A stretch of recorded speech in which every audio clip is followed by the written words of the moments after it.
Hello, and thank you for joining us. My name is John Hinman. I am the Director of Learning and Performance Improvement with Tooling U-SME.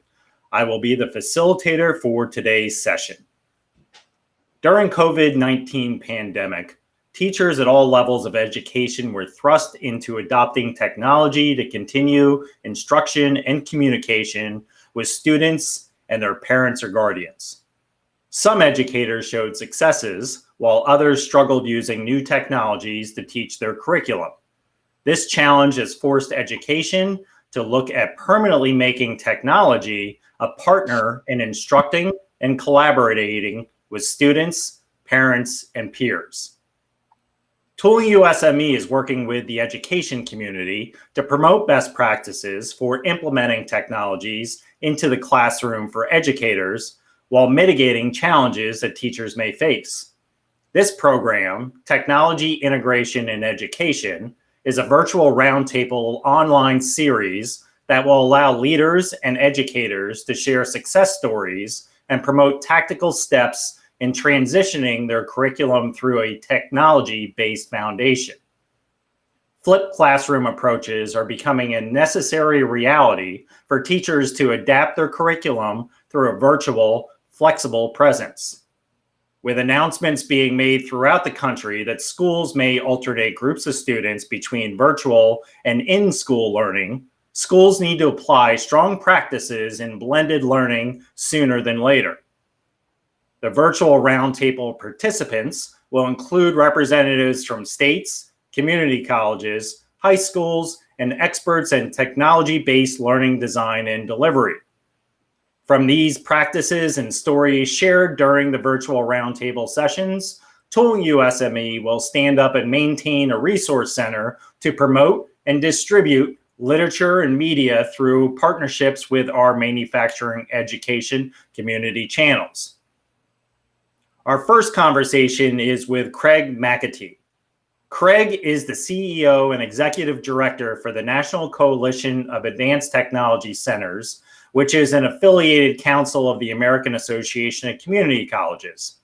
NCATC catalyzes a network of higher education and industry-led strategic partner resources that advocates, advises, and promotes the use of advanced technology applications to enhance economic and workforce development programs and services. In the past, Craig has served as the Director of Additive Manufacturing for Tri-C and the Executive Director of Workforce and Economic Development Division of Cuyahoga Community College in Ohio. His industrial background includes over 25 years of engineering and senior leadership roles for Swagelok Company. Craig, thank you so much for joining us today. Good morning, John. It's so good to see you and be part of your efforts for all of us. We're in this together. As you know, we've been strong partners of Tooling U for almost 2 decades and really look forward to this today. Thank you, Craig. I'm going to lead with a general question. The pandemic has really forced education to evolve quickly in providing distance learning curriculum for their students. What is your general impression of how the community colleges have responded so far to this challenge? Well, it's like being thrown into the deep end, as you can imagine, in a pool. Most folks, whether it's faculty or administrators or leadership in all the colleges, have pivoted very quickly to address all the possible scenarios to protect not only themselves, but the students during this COVID-19 pandemic. We, like you, have been keeping our ears and eyes open to the ground and making sure that we're collecting all the best practices and ideas from each of those college members of ours, as well as our industry partners, since the middle of March. And every day, as you know, and all the folks viewing this know, things do change. New information, new protocols. Obviously, the CDC has been a big part of listening, and the World Health Organization, as well as states and governors' leaderships as well. Each state is different. So we've been working with a lot of folks, including Tooling U-SME, to make sure that we're doing all the best things. Obviously, everything shifted to online almost overnight where it could.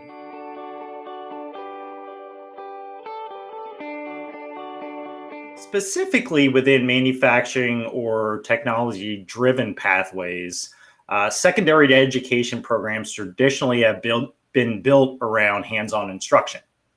How has the demand for social distancing changed the approach within community colleges, technical skills, and universities for these types of traditional programs?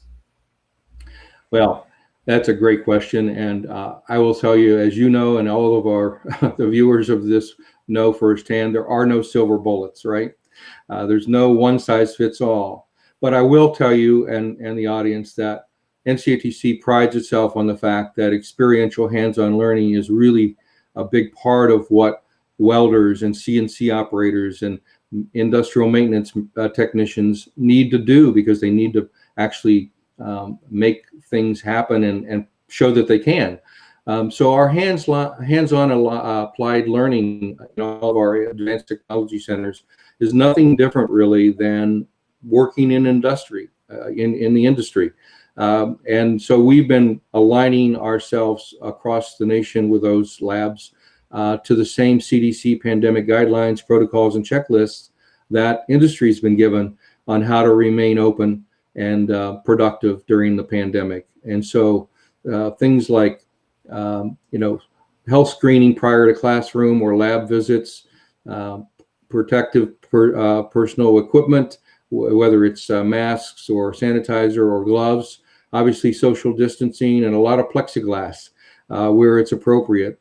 And of course, online guidelines are being shared throughout all of the campuses to communicate on a regular basis, not just an email, but a push text, online resources to check every day, to how to get your health screening done, and then a lot of different dedicated websites for that for students.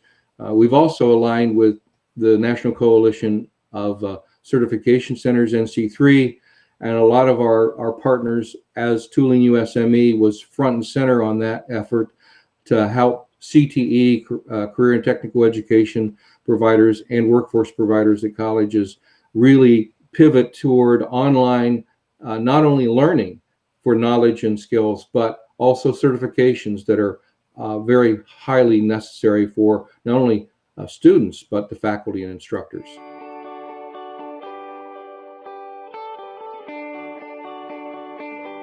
That's a great point that you mentioned, Craig, and in that vein of giving those teachers the right skills. We've been talking about flipped classroom approaches to teaching for years now. Now that the educators need to implement this approach, do you feel that they are prepared? Or is additional professional development, like you just mentioned, needed to help teachers better design for a flipped classroom experience and still verify students are meeting the standards of the program? That's a great question. And as you know, and most folks know, there's never an ending need for professional development. Things change in technology, especially on a weekly basis, if not sooner. Over the last 20 years that I've been involved with higher education, most community colleges and technical colleges, and even high schools in some cases, have prided themselves on being moving a lot of their courses online and into a hybrid modalities with Blackboard and Moodle, and partnering with great companies like yourself, Tooling U-SME, Amatrol, 180 Skills, et cetera, wherever it made sense for those classes to move online. It really builds capacity and quality into the program, because it is something that truly can be monitored by the faculty and instructors, as well as the students are tracked every step of the way of what they're learning, what they need to go back to, and all that. So it's a huge step in the right direction on quality control of what they're learning, and allows them to do it as a self-pace, which is something we believe in highly. But a large portion of teachers, instructors using online distance education still need to really understand how to use it better. And so that professional development you mentioned at the beginning of this question, is certainly highly needed more than ever before.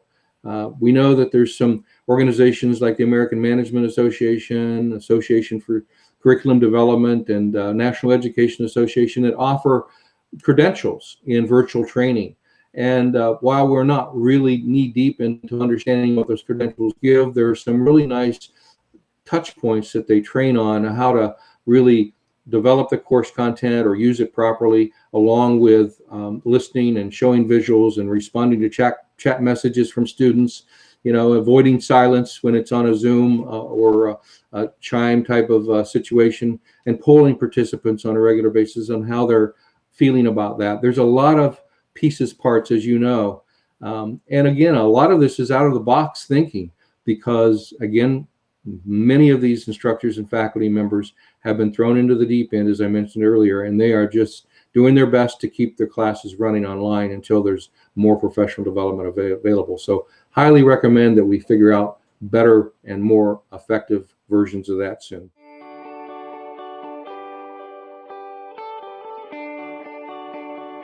I work with a lot of manufacturers across the country, and from my experience working with them, they are looking for a future workforce that can collaboratively work together to create solutions and solve challenges put in front of them. When we are limiting the time students spend together in a collaborative setting, are we going to struggle with ensuring students gain this critical skill prior to entering the workforce?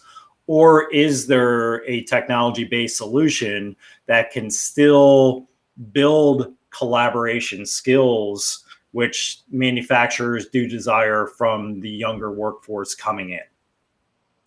Well, that's a really great overarching question, and just in a huge way. I mean, bottom line is, I will remain true to this statement: is nothing can replace face-to-face, interactions or team building or work learning for maximum, critical thinking and problem solving skills for many industries across the world. However, humans are very adaptive and creative, and usually quite enthusiastic when they're given new toolbox. We've got this new toolbox of all these different apps like Zoom and Chime and Blue Jeans and GoToMeeting and Webinar, and we've really quickly, a lot of our folks across the nation have pivoted to use those pretty effectively. And of course, now we're hearing about Zoom burnout and things, and that's always going to be the case. You can't do anything a long term and not have a need to switch out. But for decades, at least 2 or 3, companies like Parametric Technologies Corporation, PCC, out of Boston, have used tools like Windchill and Integrity and Creo, developing multinational projects for Boeing and Lockheed Martin and Northrop Grumman.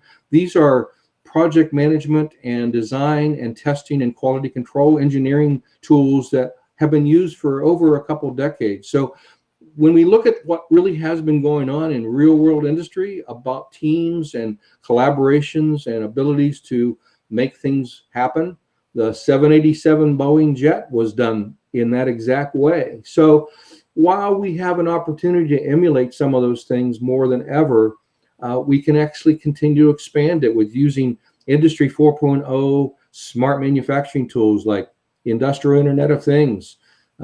Augmented reality and virtual reality, I think, have a huge place in what we're trying to do moving forward. It's come a long way, and folks like Clemson University, Purdue, and a lot of our members actually at community colleges in Minnesota, to name a few, Northern Technical and Community College, have a $7 million grant for autonomous vehicles and drones and augmented reality. They've got amazing curriculum and ability to emulate lots of different workspaces and collaborate together. So we are seeing, I think we're right at the precipice of AR, VR being a huge piece of what we're doing online, with better training, more immersive training. And I think finally, as we're all aware, employers are looking for talent that can demonstrate really solid employability skills, equal to the knowledge, skills, and abilities that they have in, hands-on abilities. So this is just another tool in the toolbox, is how to use the internet and a virtual environment to do better things, smarter and more timely. And oh, by the way, a lot of our events that we had scheduled in 2020 are virtual this year, and we figured out how to do it while we missed the face-to-face. We've done a lot of really cool things in a very short matter of time that a lot of people were bragging about. They're getting as much value or maybe even more, and they don't have to travel. So there's some good coming out of all this, and we're learning as we go.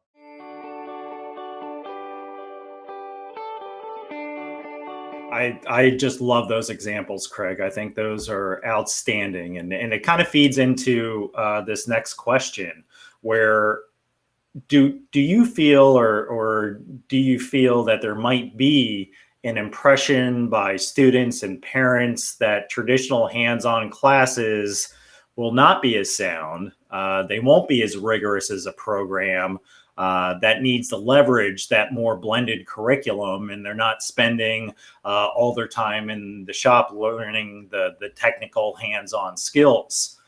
Could that false impression hurt enrollment into these programs? And then how do we promote that these programs will still develop students to the same standards, if not better, because they are leveraging a lot of new tools, techniques, building other skills besides just the technical skills needed for the job? Well, that's again a great question and a point. The facts are students and workers really can't learn or perform a lot of functions without the hands-on experience, as I mentioned before. We all know that. That's, you welding materials together, replacing a worn bearing that needs attention on a robot, repairing or maintaining, changing over a CNC machine tool, doing some preventative maintenance on a 3D printer. Those are all things most likely in this century, or at least this next couple decades, aren't going to be able to be done remotely. There are some troubleshooting that can be done, and maybe robots can take the place of some of these things in the next few years or whatever. But for the most part, small and medium-sized companies are really in need of the hands-on learning part of this. But as I said, pivoting overnight, the mid-March time of 2020, most Advanced Technology Center and career and technical education programs shifted to a complete online delivery. Now, we did a survey over the last couple of months, and we're showing that up to 62% of those organizations have, in a limited way, reopened their hands-on training labs in addition to the online learning that they've done in a very thoughtful and safe and quality way to get students that last mile, if you will, of their work to learn how to do these things, whether it's CNC, industrial maintenance, welding, computer labs, etc. Most of them have pivoted during the summer to get those students that were cut short in the fall or the spring semester, I should say, getting their credentials documented and all that. Think about that with apprenticeships, where, and I know you know this very well, the related training instruction is one thing to be able to be done online and augmented in virtual reality perhaps, but the on-the-job learning at the company needs to be tracked too. So we partner with a lot of great organizations, including Tooling U-SME, to be able to help better track those kind of on-the-job training and map them to the final outcomes of those college courses, so that the apprenticeship model can continue to grow, because we need that more than ever.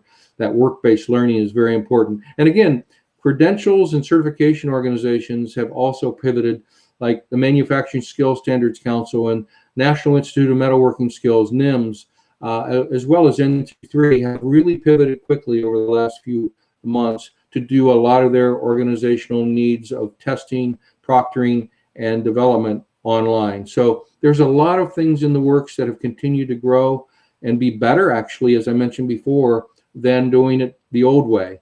And I think this has allowed all of us to figure out, look, this is there's a lot of things we've been kind of waiting on. Just maybe put our toe in the water and move into it slowly. This has made a lot of those things, as I said, the deep end scenario. We now are in it deep, and we are making it really work well. So I think we've pivoted in the last couple months and made a big difference, and it'll continue. I don't think there's any going back to the old way. Great, great. You know, I'm a big fan of competency-based apprenticeship programs. So maybe now's the time that we dip away from required hours and get more skill-based, competency-based apprenticeship programs.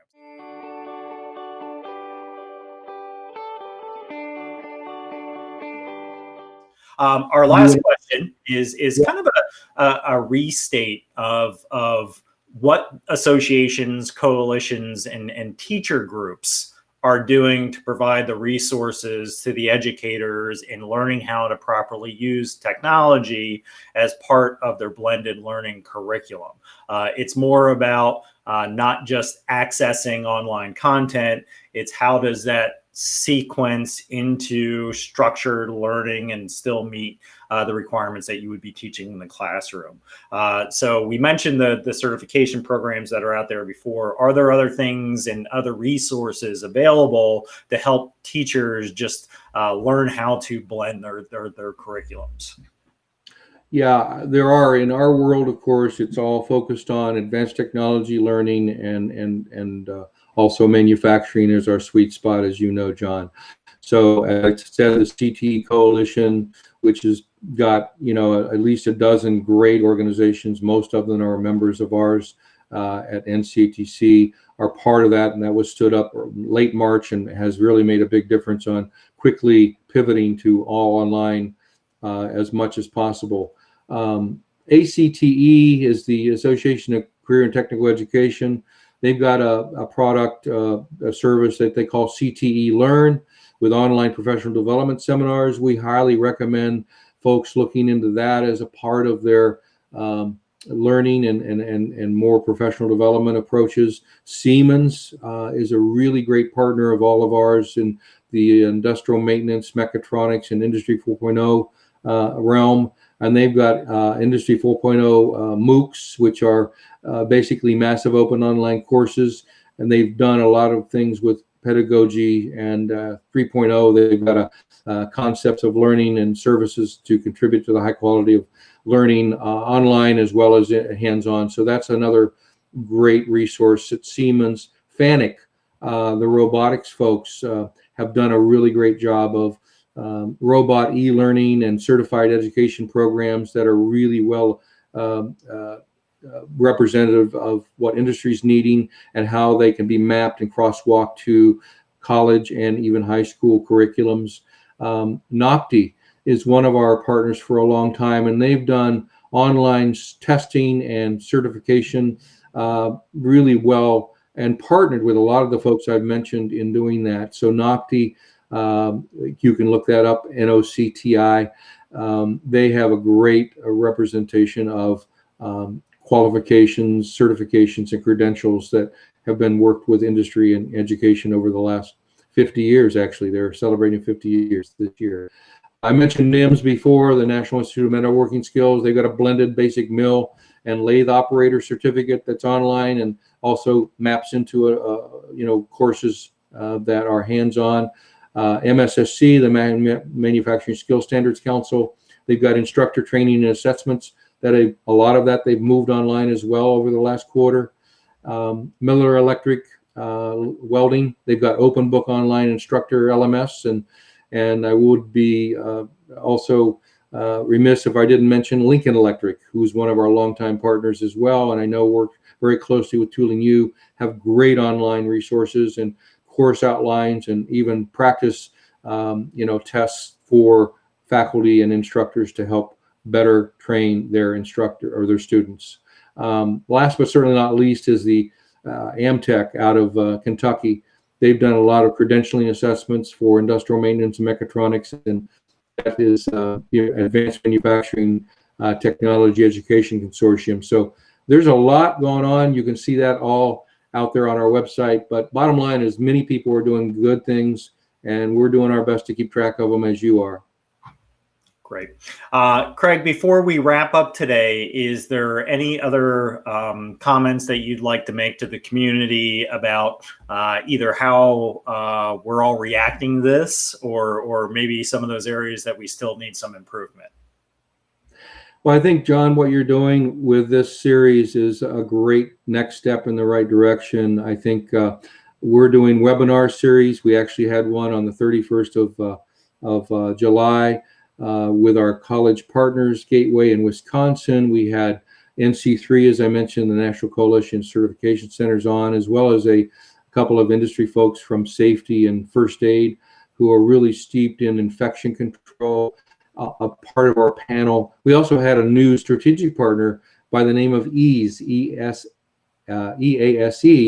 who have pivoted from quality control audits for major corporations and industries across the world to a version of that auditing software online for COVID-19 pandemic situation. So they're actually doing a true auditing situation for colleges now that will prove to faculty, students, and parents that the college is doing what they say they are in sanitizing labs and walk spaces and all the spaces that you need to traverse to be back in the labs or in the classroom. So there's some really cool things evolving, and they pivoted quickly to do that. And that's just one example of many, many, many examples. There's a plethora of solid, well-documented, promising practices out there. We've got them on our website. You have them on yours, and we want to look forward to continuing to grow that as new and better practices come about. So thank you for being having us be part of this, John, and look forward to keeping up the webinars and best practices together. Craig McAtee, thank you for your time today. It does seem like whenever we are faced with new challenges, the greatness and innovation comes out in us. So there's no doubt in my mind we will continue the education process probably better than ever. Would agree 100%. All right. Thank you, sir. Our next guest is Trish Schmidt. Trish serves as the Dean of Academic Services at WSU Tech. She is responsible for overseeing assessment, new program development, accessibility, instructional design, learning management system administration, faculty development, and curriculum management. Trish has served at the school for 22 years, which includes 10 years as a faculty member. Trish, thank you so much for joining us today. Thank you for having me, John. I'm really looking forward to this conversation. Thanks, Trish. At the start of COVID-19 and when classrooms had to start closing down, what were some of the initial challenges you and the school faced when classes needed to move to a virtual format? Wow, that is a really large question, but a great one. So I'm going to talk just a few things about what we experienced. We work in the visual format. We are a technical college. We have lots of hands-on application, but there were a lot of challenges for us. How do you take 75 technical programs and put them online in just a few weeks? We had some help because we've been doing this for a while, trying to make that happen in our world.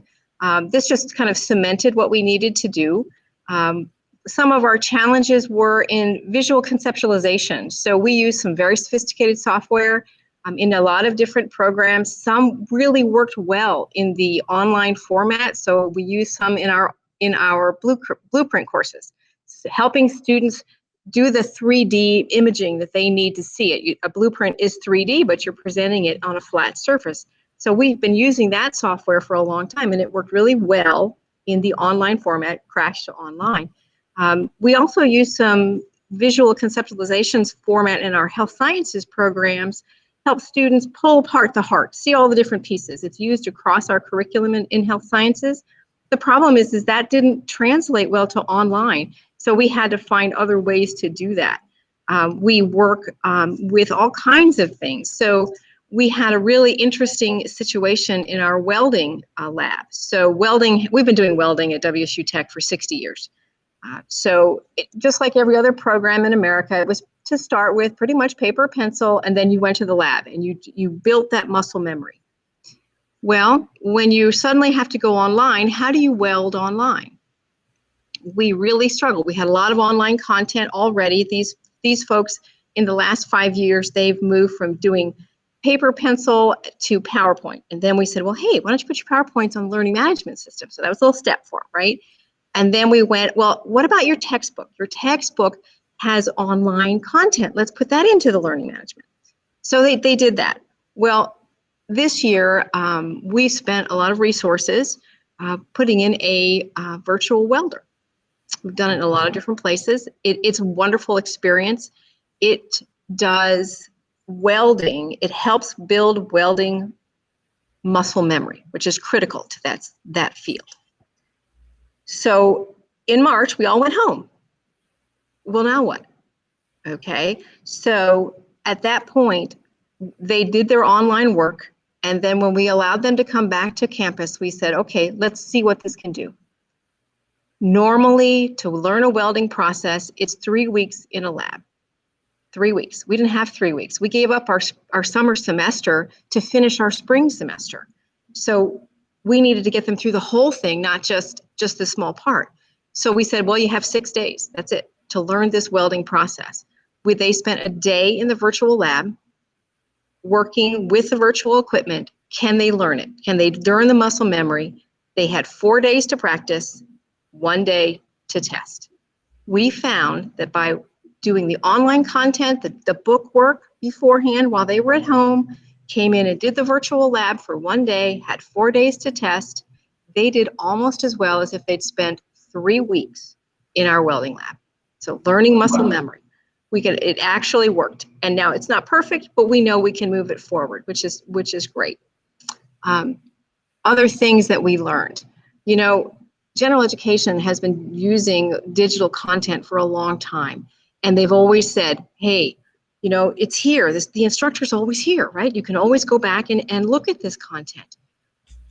Well, the technical programs hadn't been doing that. And so we said, great, you need to go do that. We can put all that content online and your students can use it while we're at home. But by the way, they need help getting there. Not can they turn the LMS on, but do they know they need to do that? And that's where design comes in, good instructional design. And we help those faculty who had never worked with us before actually do the design work where it drives them back to the content over and over and over again. Because remember, we all know that in any conversation, students only hear 10% of what you say. And if you don't say the important stuff at least 7 times, they don't get it, okay? That's true whether you're a student or not, by the way. So we just did the design work and helped them with that. Other pieces and things that we used, we have a lot of really great instructional content that we've worked with lots of companies to build over the last few years. Some of it worked great, some of it we just expanded. Others we said, wow, that's not working out so great. We're going to have to work and do something different. So lots of things. What about using technology for recruitment? We do some great technical stuff, but the honest truth is the perception of technical education is still that it's not as great as a 4-year degree. That is not true. And we desperately in this country need people with those skills. So we have, as an institution, put together resources in which we send out a 70-foot trailer with a group of people. They go out to high schools all over Kansas and they demonstrate that technical stuff that we do every day in our school. Well, during COVID-19, the high schools closed. What now? Okay, so that same group of people, they will still do that. When those high schools open up, they will be there. But in the meantime, they are redesigning and revamping their curriculum so that they can deliver it, just like you and I, over the Zoom sessions, whatever, or whatever session you want to use, they'll be doing it that way. Going into those classrooms, keeping everybody safe, but still making it happen.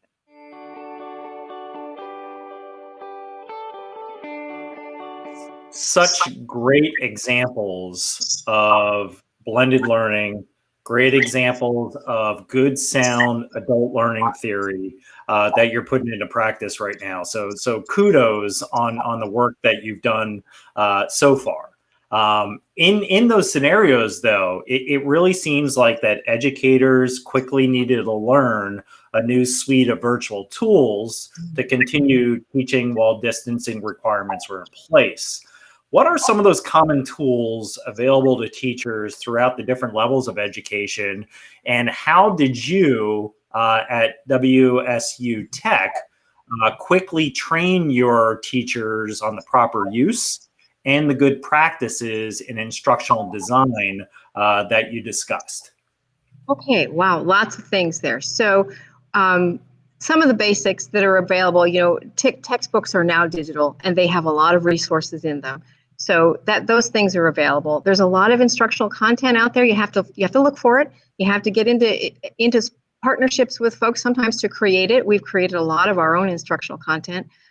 Believe me, there was nothing in composites out there until WSU Tech worked with companies to create it. The other things are the fun things, like Kahoots, Quizalize. All of those are fun and they're great ways to learn. The webinars, right? The way to communicate with students in the online platform. The honest truth is, we had that capability, but we didn't use it much. And so, because we could just get in the car and drive across campus, or get in the car and drive across the city to go visit with our colleagues or visit with our students. So we had to figure out what those things were. So how did we do that? Well, I will tell you. When our management said, we are all going to go online, you have about a week to figure it out. My staff, they're a great group of folks. We do handle everything from accessibility to how do you use a computer, right? I have taught faculty, and I have taught students how to double click. If that's what you have to do, that's what we do. We have always used a page. So we have our own website. It's called the Innovation Cafe.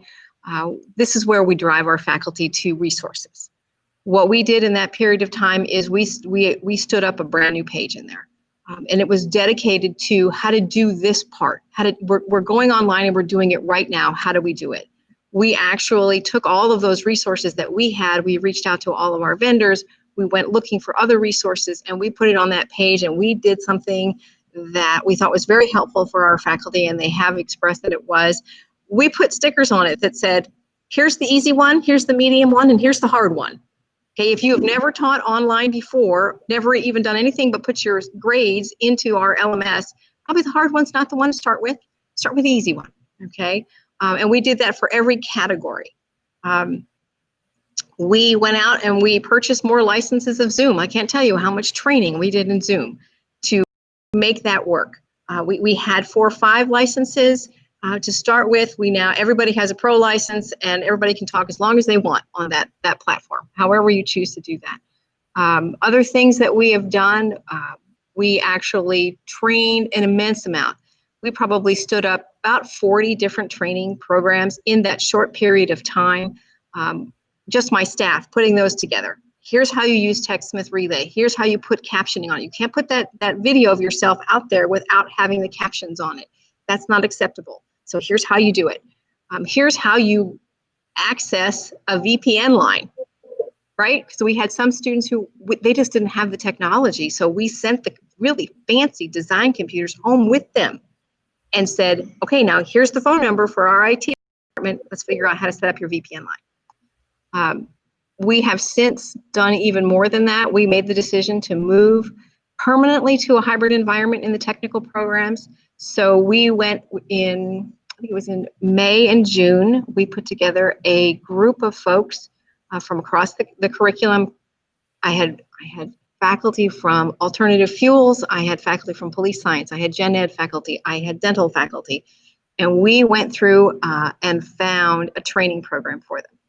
I told my leadership that my team is so busy just helping people move forward that we needed to get some outside help, which we did. We found a wonderful training program from the University of Wisconsin at Milwaukee, and we put together 3 cohorts. Right now, we ran the first one in July. We're running another one right now, and we will run a third in October. Every faculty member, if you're full-time with us, they're going through it. We are asking our adjuncts to do the same, and we are providing a stipend for them to do that.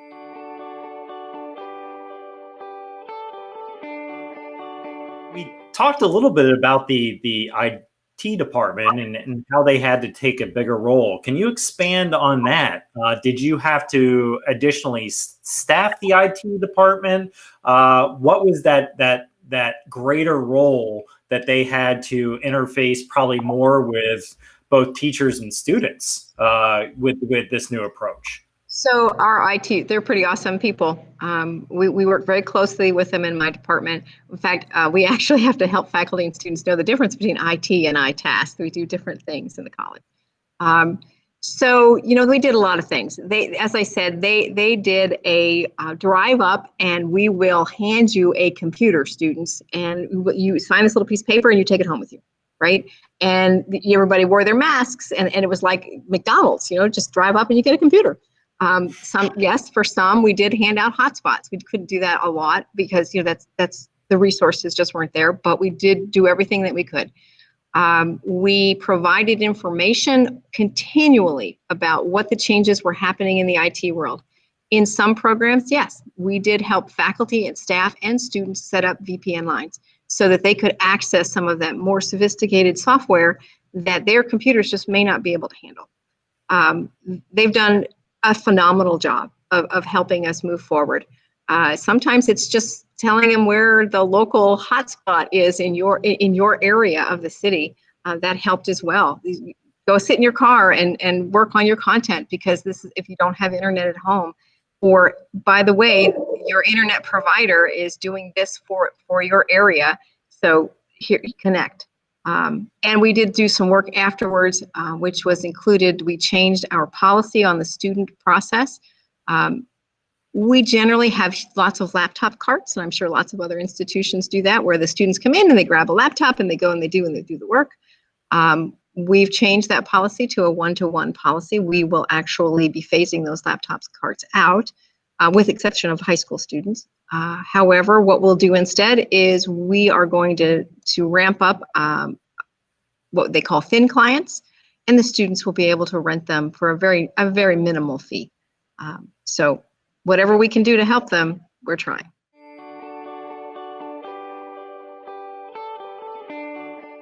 Let's talk about the students for a moment. Through these first number of months of the virtual learning and what's going to continue into the new school year, as well as even your hybrid approach that may be a long-term solution. What are some of the concerns that the students have had in this transition? What are some of those challenges, and what were their general reactions of all the program changes that you did put in place? Our students are predominantly technical students. They are truly hands-on, and they want to touch and feel it. And so some did struggle, and that's the reality of this world. I don't know that we're going to be able to go back to what it used to be. But we're working through it. We are helping them with their expectations. We are working through, hey, it's okay, you can do this. We have a staff of IT tech support that helps them. They often end up in my office virtually these days with my staff helping them. The students are going to get there, and we'll do everything we can to help them with that. I think in the end, they're going to like this, because at the end, they get more time in the lab. We are working to transition these programs so that the theoretical things, the things that they need to know before they touch a tool, they do in the online environment. However that looks, and it looks different in every program. They will still have plenty of contact with their instructors. I have one program that we're very excited. It's moving to a hybrid environment. That is our aviation maintenance technology program. It's a huge enrollment. Those are the people that keep the airplanes that you fly on, keep them in the air. Very important. It is going to a 40-60 split for hybrid. Those students will still meet with their faculty regularly, and by regularly I mean daily. That brings some challenges for those of us who teach in the online environment. We're like, how do I do student engagement if you're engaging physically with the teacher every day? Do I need those things? Maybe not. We're working through that. We've expanded our online committee to include technical faculty who are experiencing what that's going to look like. And they're going to tell us what the right measurement is, what the right measure of whether do I need all that fancy stuff, where I get engaged with my students when I see them every day, but it's just for a shorter time. We don't know yet. We'll find out. When we're looking at virtual connections, Trish, I always get a little concerned about access control challenges. Has the need for cybersecurity increased within the school and the IT department since now we're doing more virtual, and then what measures are being put in place to protect all the parties through that virtual connection? Well, that is a concern everywhere. We are predominantly an adult institution. Our average age is about 26 years old. So some of the issues in the web connections that people were really concerned about, we don't have to worry about as much because we do deal with adults. But that doesn't mean we haven't had challenges. Thank goodness we haven't had any awful experiences, right? So we have, as those things have evolved, we've taught our faculty these are the things you need to do. Everybody in our faculty takes security training every year. I just finished mine just recently. So it's a requirement of the job that you must take security training.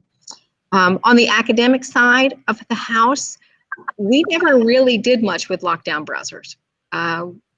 Even though our nursing program, they're a really good example, still was in a hybrid environment already before we moved to before the COVID-19 piece. They still did testing physically in a room, and everybody's there taking the test, right? So taking it on a computer.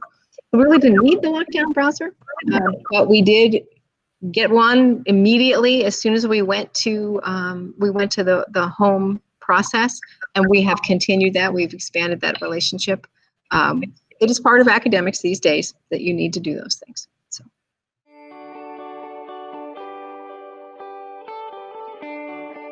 Final question. If, and it seems like it's definitely going to happen, a blended curriculum is going to be part of education in the future. What advice would you give school administrators, teachers, and parents as far as what you've learned over the last several months? Patience. That's the first one. Everybody needs a little patience because this is hard. Online and hybrid teaching for the faculty, it is actually harder than teaching face-to-face. I've done both. Many of us, just as I call it, sparkle at the front of the room. It's tough to sparkle when there's just a bunch of names across the screen, right? That's really hard. It also takes more work up front in the instructional design piece. Since it's harder, it takes training. And yes, you need to train the faculty how to do this. Even the ones who think they already know how, you have to do that, okay? You have to provide as many resources as you possibly can and encourage them to use all of the fun things to make it great and make it engaging. If it's not engaging, the students won't do it. Also, if it's not relevant to what they're learning, if it doesn't have value, they won't do it. We've experienced this time and time again. We would put some great piece of technology in a class and the students didn't do it. They weren't interested because it wasn't relevant. It was a piece of fluff or a piece of filler. Don't do that. Your students won't do it and they don't appreciate the extra work. It's just fluff and filler. Do look for relevant things. That's probably one of the most important things, is making sure it's relevant and it has value to them. Are there any additional comments, practices, or lessons learned you'd still like to share with the community before we wrap up today? No, I don't think so. I think we're doing really great. I mean, honestly, I've talked a lot of stories. WSU Tech, we've been doing this for a while. It takes time and patience. You'll get there. Call me if you need help. Great advice, Trish. Trish Schmidt, thank you for your time today. It does seem like that there is a new and strong bond between IT, teachers, and instructional designers that will definitely provide students with diverse ways to learn moving forward. Our final guest is Brett Holmes. Brett is the machinist coordinator with Ogden Weber Technical College in Utah. Brett has been with the school for 22 years and serves as the Northern Utah National Tooling and Machining Association representative for the college. He also is the chairperson for the State Skills USA educational contests for both CNC and manufacturing. We are happy to have you join us today, Brett. Thanks, John. I'm glad to be here. Brett, I'm curious about the reaction you had when hearing that your traditional hands-on program was going to need to be turned into a virtual program overnight. Can you provide some insight into your initial reaction and what the first steps that you had to take right away to start that conversion? Absolutely. I can tell you that most of the time when people hear that, they're really, really amazed and shocked. That panic starts to set in. But years ago, we had the foresight here at Ogden Weber to develop most of our curriculum, which is what they call a competency-based environment. But we did it to where we have a lot of distance learning capabilities. We've never been able to answer the attendance issue that we have because of our accrediting body has certain parameters we have to fall under. But other than that, that was our biggest hurdle when we went live with it.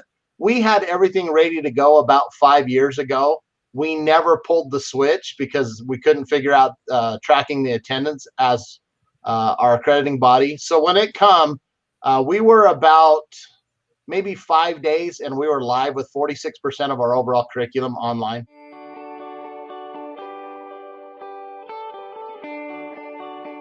Wow, Brett, that's really impressive that you had some foresight at the school in order to have a lot of those pieces in place.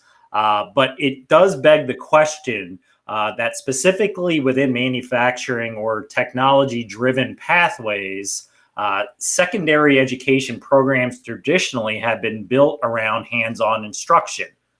How has the demand of social distancing changed the approach within the community colleges and technical schools on actually mixing in that hands-on instruction with good theory-based conceptual training that you can do through virtual means?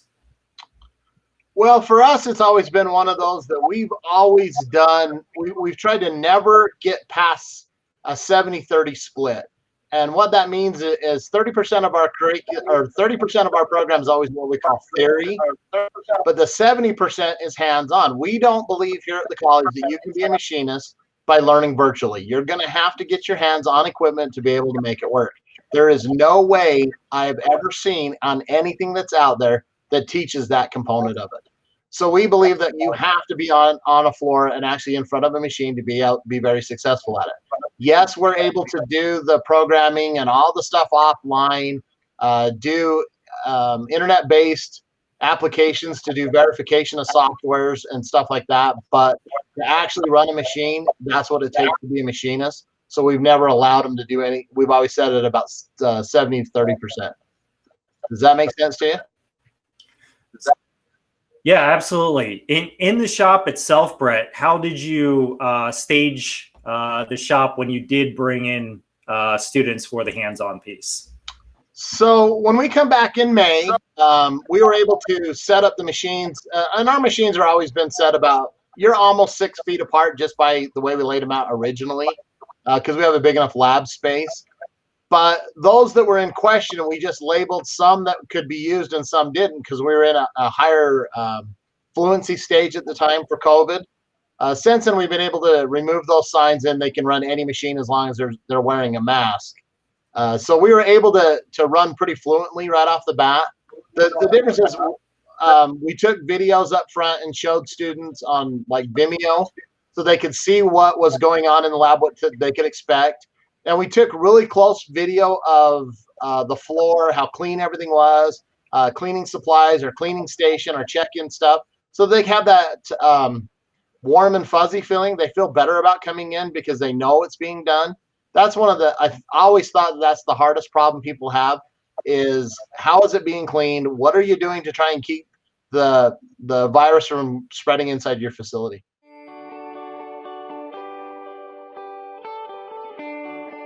From a teaching perspective, do you feel additional pressure to meet standards for project-based work when you have a greater percentage of that curriculum dedicated when students aren't even on campus? Well, it's kind of interesting. We're not normally like most education facilities. We have an employer advisory team that meets at least twice a year. And our employer team is the one that develops and decides what we do. We feel as instructors here at the college that we are just driving their ship. It's theirs to decide what it is. It's theirs to determine what we need to do. So the pressure's always there to fill the need of machinists in Weber County. Weber County has about 265-ish thousand people here. And there's multiple facilities that need machinists. And we try to fill the needs as much as possible. The last couple of years, we're hovering about 90% of our graduates with jobs right out the door. So we feel pretty good about that. And that's 100% our partnership with our employers making things like that happen. So I don't feel that there's that much of a concern, at least a pressure onto me, more so than it was before COVID, just because we have the employers doing most of the work. I just get to drive their ship, as you'd say. So in these first number of months of virtual learning, when you had to do it initially and how you're going to have to move forward, what successes based on student feedback can you share with others as other schools are amending a traditional approach to learning to more of a flipped classroom approach? I've always believed, and when I went to the university and learned machining, I learned in a lecture lab type environment. And since I've started teaching, it's always been more of a competency-based environment, which allows the students to excel at their pace. They can't go as slow as they want, but they can go as fast as they want. The upside to that is you have every student at different levels in your program. The downside to that as an instructor, you have to know every single thing about your program to make it be successful. But for me, it's not, I do something different every single day. Like today, I taught single point threading. I taught computers programming for CNC equipment, and I taught measuring and inspection, all within 10 minutes of each other. That's just a normal example of a day here with a competency-based environment. And I did some of the answering in person because I had people in the lab, but some of that I answered through a WebEx, and another one straight through emails.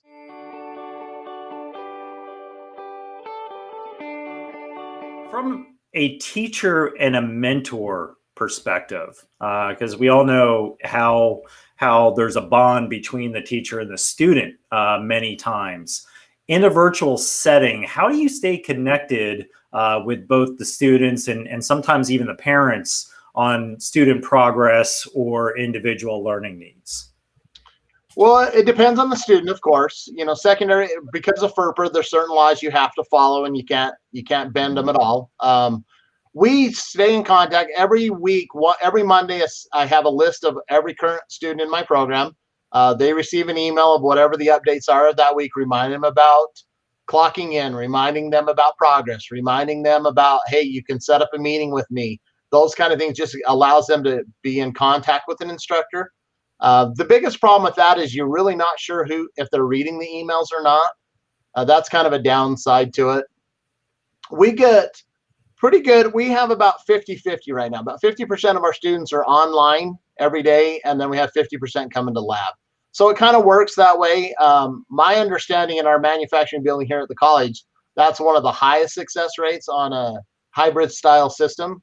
But we have multiple LMSs. We have a Tooling U is one of our LMSs we use. We also use Canvas as our other LMS. So we have two management systems that we're able to switch back and forth with. We've taken all the textbooks into ebooks, so students are able to get the ebooks as well. And then, of course, they can always set up a WebEx, a Zoom. That's any kind of format that they feel comfortable with, because we have 9 area high schools and 2 school districts that supply high school students into us, and each of them have their own virtual learning platform. So we have to kind of accommodate for them as well.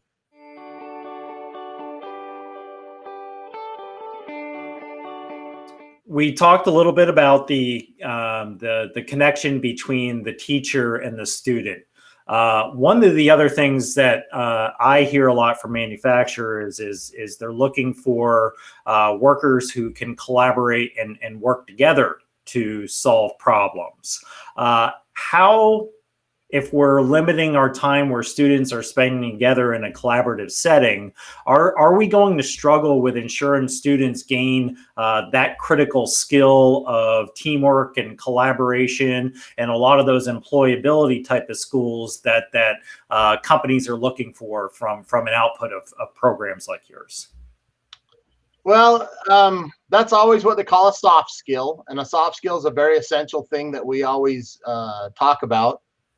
Collaboration, it depends on the shop, depends on what happens in that case. Our companies here, some of them want the collaboration. Some of them want their new employees to understand why the supervisor makes the decisions they make. So we did a lot of looking into things, and to do that, we actually, for a lot of our leadership ability classes that we have embedded into the program, we use Supervisor Essentials inside Tooling U and sprinkle that throughout our entire program. It allows a lot of things for someone to understand. And one of the biggest things is it kind of gives you an insight of why a boss does what a boss does. You know, we all think it's because it's personal, but it really isn't most times. That's kind of where we're at on it, and that's what we've done with it. We do a little bit of interaction back and forth, of course.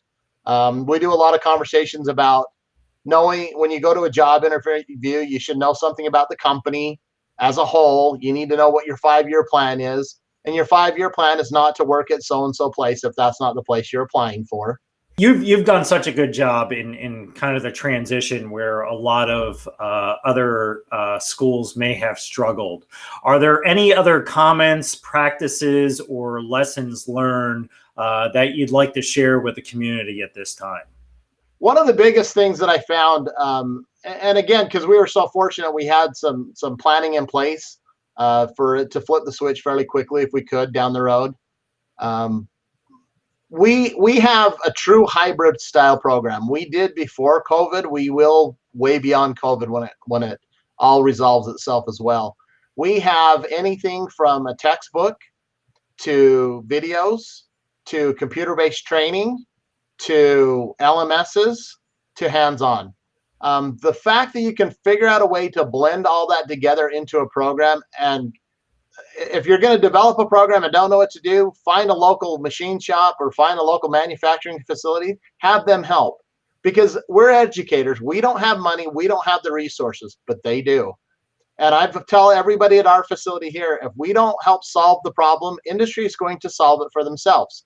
Whether we're part of the problem or part of the solution, it's going to be our choice. And I prefer part of the solution. I've always preferred that. We definitely thank you for your time today. It's so important that we learn how practitioners like yourself are evolving the learning experience for your students and still teaching them towards the traditional goals of your program. We thank you for your time today and really wish you luck with continued success for your program. It is 100% my pleasure.